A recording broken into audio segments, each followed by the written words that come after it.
Alright guys, welcome back to the Hong Kong Diaries, and we're currently at Perth Sports Ground and we're going to hit a track session because we're going to do intervals today.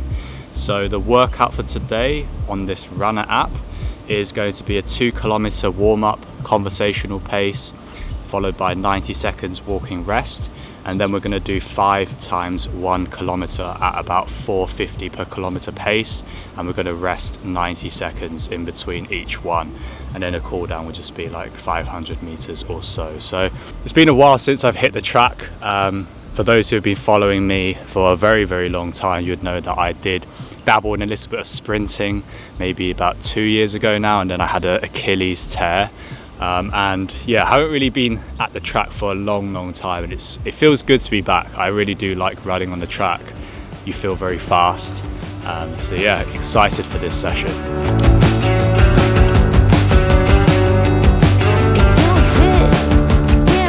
The weather is so nice out here in Hong Kong. It's good, like 20 degrees, nice and sunny, and not too hot, nice and breezy as well.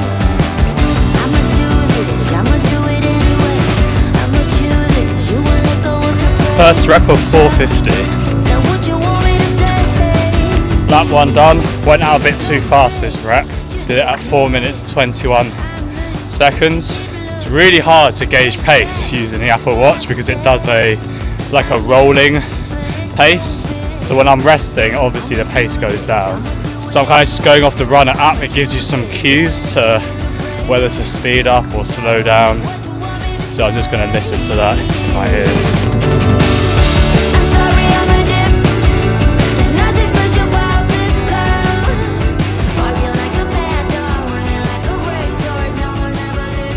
That is the end of the workout done. I definitely made it a lot harder than it should have been because I just didn't stick to the 450 pace, which I know I really should, but I felt okay. Like the first few reps were quite tough, and I was holding maybe like 430 or 420 kind of pace. I'll put up the stuff around here for you guys.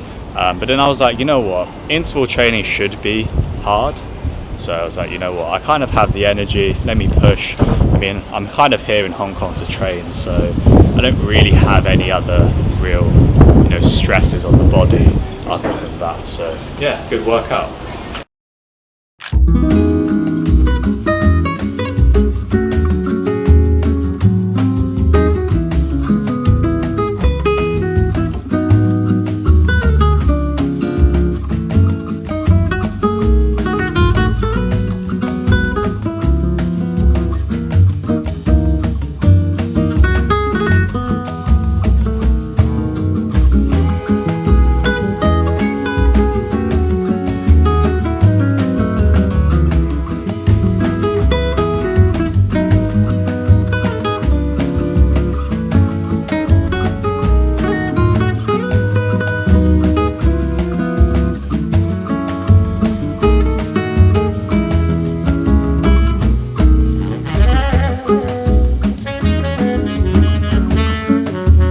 This is definitely what I needed after that run.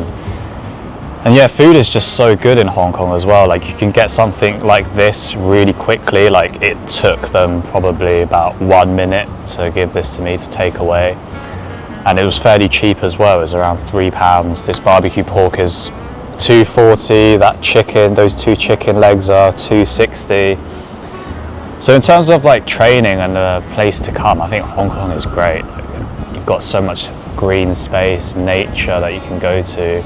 I want to do more hiking, but I'd say Hong Kong is only really good if you have somewhere to stay and you can pay rent comfortably. Then quality of life is pretty good, but I guess for most people living here, they do struggle with rent and finding, I don't know, saving up to buy a house, because I think buying property in Hong Kong is pretty much impossible these days for young people. So I guess people just rent and then they just spend their money and then they just kind of live. So it's a very different sort of lifestyle to UK. I mean, I feel like UK is kind of getting to that stage where people have kind of given up on buying property and they've just now decided, all right, I'm just going to live paycheck to paycheck and just go out on the weekends and just enjoy myself, because everything is just super expensive now in the UK. It feels like it's going to become a bit like Hong Kong, except they don't have all the other things like mountains, hiking, beaches, safety. I feel like Hong Kong is very safe. So yeah, enough waffling. I'm gonna eat this and then we're gonna head back.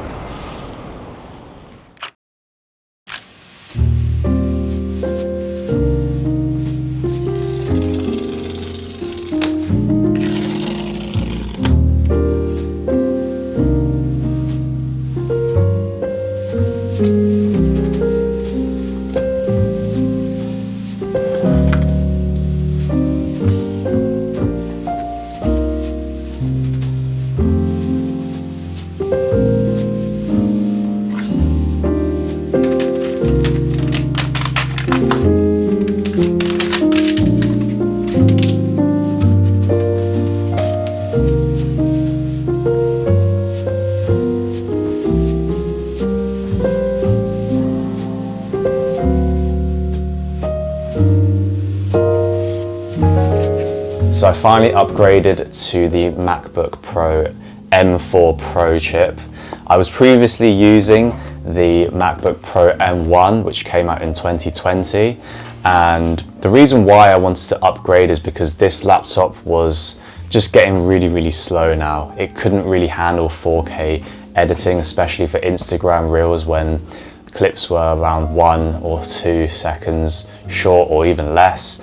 It would always sort of bug out on my editing software and it will say that, you know, the media is offline. This is the 256 gigabytes storage version and it's just not enough space anymore, like especially with all the applications I use, all of the software updates. I can barely render out a YouTube video now, so I thought it's definitely time for an upgrade. In terms of GPU and CPU performance, it is around twice as fast than the M1 Pro model, so it's definitely going to be quicker than the regular M1. It also has 16 gigabytes of base RAM now, which is really nice. I mean, finally, because, you know, especially for a pro laptop, I don't think you can get away with 8 gigabytes nowadays. It also has a lot more ports now compared to the M1. This one literally only has 2 USB-C ports and then a 3.5mm headphone jack. Whereas now we've got the SD card reader, we've got 3 Thunderbolt 5 ports now, we've got a MagSafe charging port, the headphone jack, and also now an HDMI port as well. So a lot more versatile. Before, with this, because I used to edit off of my SSD drive, sometimes it would run out of storage, and because there's only 2 ports, if I wanted to transfer from the SSD to my 5TB external hard drive, sometimes I would have no battery left on this, and then I'll have to wait to charge up my laptop and then transfer the files. So there was a lot of time wasted in between just on just stupid things really. In terms of design, it's pretty much stayed the same as the 14-inch MacBook Pros ever since they were released. I'm really happy with these physical buttons now because I really didn't like the touch bar. Yeah, I think the screen's a little bit brighter. That's about it really. It's just way faster for editing and all of the stuff that I need it for, so I'm really happy with this.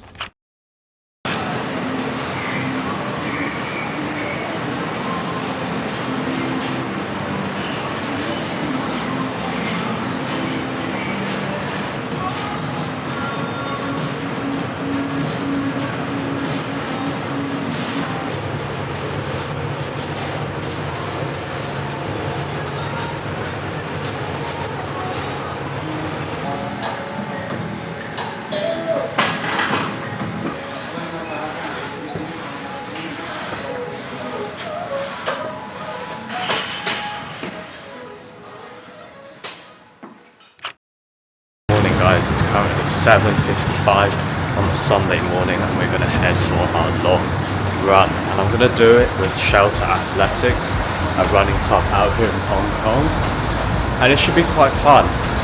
I'm always a little bit nervous meeting with big groups of people, but I feel like I just have to put myself out there because I don't really know anyone in Hong Kong. I think it's a really good way to meet people, maybe network a little bit. So yeah, especially if I'm going to be spending a little bit more time in Hong Kong, it'd be nice to make some friends out here. So yeah, let's see how it goes. Too much. I miss your blueberry eye. Fine, fine. I play the memories over, over, over.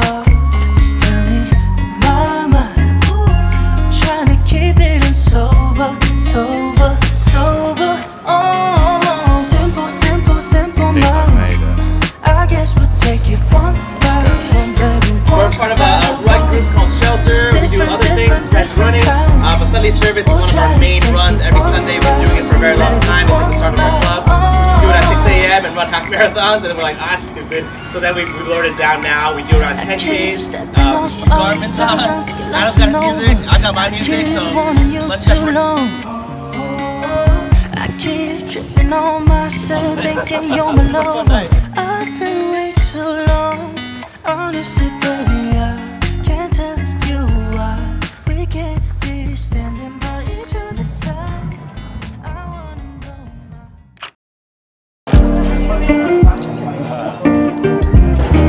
食蝦餃、叉燒腸要愛兩碟。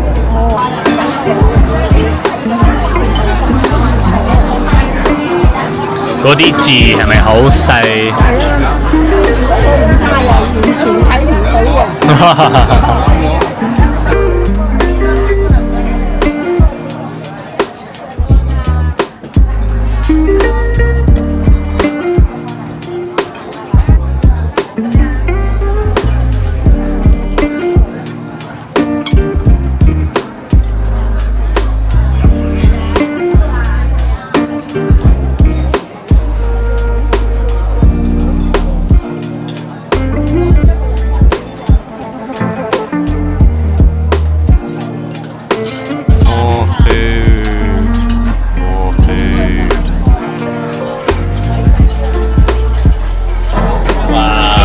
So lucky, all this food, very lucky.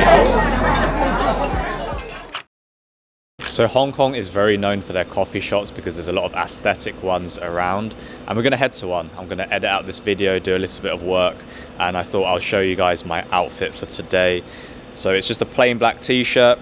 These are the Zara baggy oversized jeans, and we've got these New Balance shoes. These are the 530s. And yeah, very, very simple. I've got a very simple style, but this is it. And also guys, if you enjoy this content and you've made it this far, please consider liking and subscribing. It will really give me the motivation and encouragement to continue making these videos, and it really helps me out more than you could ever imagine. So a like and subscribe really goes a long way for me.